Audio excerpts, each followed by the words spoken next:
Alright, I've been writing one of my most insane and crazy theories yet. I have analyzed every drawing, the numbers, all the ideas, and today we're about to go like Deo into the tree, into some mind-blowing arena. We're talking numbers, multiple towns, and the twisted cycle that keeps our favorite characters trapped in this nightmare. I wanted to piece together clues from all 3 seasons, all the theories I have done, to try to explain the biggest mysteries yet. How does the cycle begin? How does it end? And what if there's more than just one Fromville out there? From Victor's drawings to those bottle trees, every detail counts. So grab your talisman and get ready to have your mind blown. My name is Christian from Beyond Premiere, and let's begin. This one says 2659.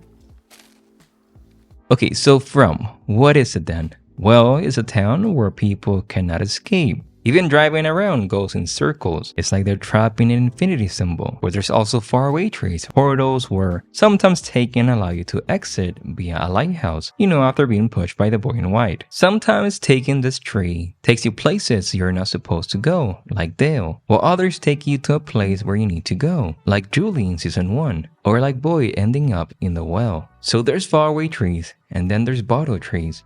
Victor said bottle trees are special while faraway trees are temporal. They behave and change, like a TV channel changing channels where you can end up. This connects to the numbers. Each radio has a number like FM, different signals, and numbers. We have seen 47 in the radio, which connects to a few things in the series like Telly. She said the following: I've had 4 kids and 7 grandchildren. So the faraway trees and bottle trees connect those signals to different locations, time, and even space. And in a way, those years can be associated with a specific time, place, and location. So you need proof. Boyd had the year 1864, possibly ending in the year where Martin was. Julie didn't have a number, but with the help of Victor, ended up in the town root cellar. Even though Tabitha didn't exit via the bottle tree, she had the lunchbox with his address with Victor's address, which ended up in Maine, with the number 1597 connecting to Victor's address. So this is connecting the numbers with the trees and then the time, place, and location. But we need more proof. So we know that there's 2 bottle trees. Number 1 found by Boyd and Sarah, and the other bottle tree where Victor knew where it was. So you can see the faraway trees like dream catchers, but instead of dreams, nightmares.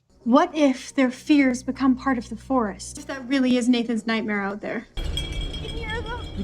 This connects with how Victor heard the dog from the events of the first season. Which, by the way, what's the meaning of this dog? I have a theory about this. I think this confirms about the cycles, how things change like the dog, but it moved from one cycle to the next. I think that we're not following beginning to end timeline.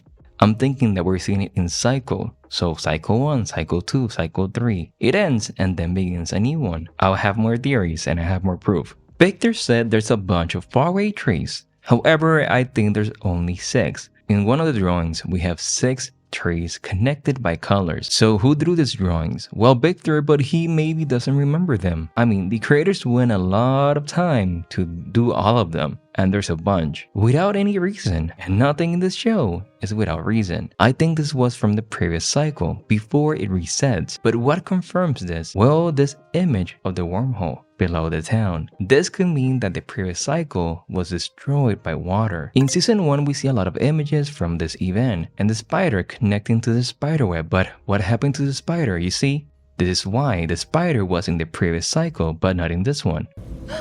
Abby? 2 bottle trees which are the same, just no changes to look, but we even see the same branches, not different. And inside they have numbers. Inside we have 2659 found by Tabitha and 1864 found by Boyd. Perfect. Now there's 3 ways to see the numbers. Number 1 is dates. Number 2 is events that happen on those dates. And number 3 is messages. Let's go step by step. So dates. So in the lighthouse we have the following numbers. We have seen them since season 1. And we know where, in Tabitha's dream. If we use those numbers, we can connect them to date, except 2959, but I will explain that in a moment. And number 3, messages. Now this is where it gets interesting. Now we have the numbers in the Rendez-Move website. All of them are different. like the first one in the 368 and the reverse too. Some of them are also in the faraway trees, like 1864. We can imagine that maybe all of them, the additional ones that we see in the website, are in the motto trees. But those numbers 333 and 2659, they throw like a wrench into the theory. Think about it, if those lighthouse numbers are supposed to be years spanning across different cycles, 333 and 2659 stick out like some sore thumbs. I don't think those numbers are straight up years. It's more complicated than that. Maybe they're symbolic, showing something about each cycle, but not necessarily when it happened. Like 2659 could be the number of people who were in that specific cycle or died. And we know Fromville is not exactly playing by the rules of our reality. So how does 333 fit into all of this? Well, that number keeps popping up. The 3 selected. The symbol has 3 lines. It's like a broken record in Fromville nightmare. But how does that 333 fit into all of this? Maybe it's not a year, but a number of something. Cycles, victims, is that these numbers are not just random digits.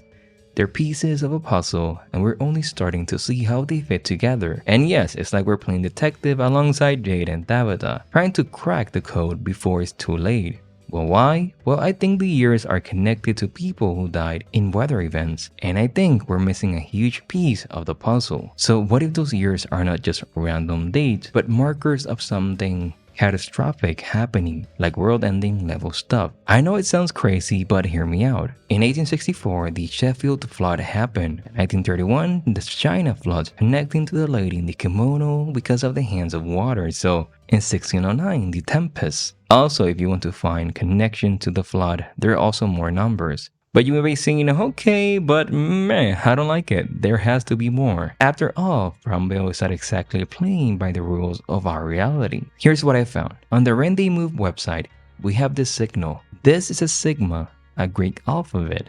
Why? Why are the creators using Greek? Well, this is why. But let's explore into something mind-blowing. While digging through Fromville mysteries, I discovered these numbers are not just random. They're telling us a story, but using numbers. So looking at these numbers through the strong Greek concordance, a clear message emerged about what's happening in the lighthouse. Each Greek word is listed with a unique number. For example, 1506, the sign to the Greek word elikrenes, and I'm sorry if I say it wrong. And what does it mean? Well, it means sincere and pure. Okay, so we're getting somewhere. How about the other numbers? 1609 means to be amazed or astonished, where 1883 means espano, which means above. Okay, so that's interesting. There has to be a meaning to all of this, and here's where your mind is going to be blown away. You're going to see the whole series in a whole new light. When we arrange these words, they form the following. A sincere Greek, present for the sake of understanding, is amazed at the mockery above at the point of death. Now, this is not just random. It's describing someone witnessing something terrifying in that lighthouse. Remember how Tabitha climbed those stairs? Maybe she was not the first. Maybe others have witnessed whatever's up there, trying to understand it, only to face mockery and death. This message could be a warning, a prophecy, or even a record of what happened to previous residents. And here's what's really wild. The use of Greek is not a coincidence. There were also Greek immigrants and pilgrims. What if they were the original settlers of Fromville? What if they left those numbers as a story for others to follow and understand? But we're just getting started. There's more to these numbers than meets the eye and their connection to the floods, because this gets even crazier. The Greek message in those lighthouses is not just something witnessing something. It's mirroring the crucifixion story in a seriously twisted way. Let me show you why this is huge. Remember how Jesus had the inscription above him in the cross? It was written in 3 languages: Hebrew, Latin, and Greek. But now look at how our numbers tell a similar story. A sincere Greek, 1506, 1672. Present, 1773, for the sake of 1752. So this is literally describing someone witnessing a crucifixion-like event. Think about it. Above, mockery. Witness were amazed. So here's where it gets even more insane. What if Fromville is doing its own twisted version of this story? What if each cycle needs a sacrifice, someone to be lifted up, while others watch in amazement and horror? We already seen Jade's vision of that blood ritual with the skull, right? It's like the town is recreating this ancient sacrifice over and over again. And check this out. Boyd even had that moment with Martin in the wall. Another example of someone being lifted up to suffer. The town keeps repeating these patterns of sacrifice, mockery, and death, just like the crucifixion story. But why? Is it trying to achieve something? Is it mocking the original event? I think so. We see the people looking at the symbol. I imagine the symbol that Jade saw was in the sky. This is why the souls are trapped in an endless loop of his own dark ritual.